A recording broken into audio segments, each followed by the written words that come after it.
Hey everyone, it's attorney Bianca Jordan from brazenlegal.com. Thanks so much for watching today's video. Please be sure to subscribe so you don't miss the next one. Today's video is about getting your green card through consular processing. Generally speaking, there are two ways to get your green card.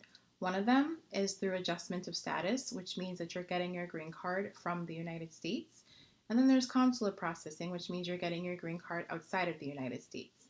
In order to start the consular process, your petitioner, let's say a U.S. citizen spouse, would file Form I-130 with USCIS to get this process started. Form I-130 does not give you any immigration benefit.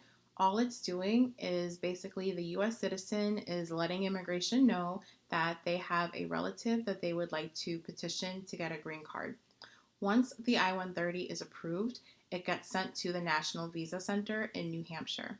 The National Visa Center will send you a welcome letter, which will include your case number and an invoice number. They also send you a list of documents that you will need to send to them to continue processing your application. Once your application is complete, once you send all the documents needed to the National Visa Center and they've reviewed your application, they will send it to the embassy in the country that you're doing your interview in, and you will get a notice that you need to go and see an immigration doctor so that you can get your medical records for your interview. At your embassy interview, they will go through your application with you, they will ask you questions, and assuming everything goes well, you will receive an immigrant visa that will enable you to come to the United States, and then you will get your green card. I hope you found this video helpful. Please visit brazenlegal.com to learn more about me, my law firm, and how I can help you with your green card needs. Thanks for watching.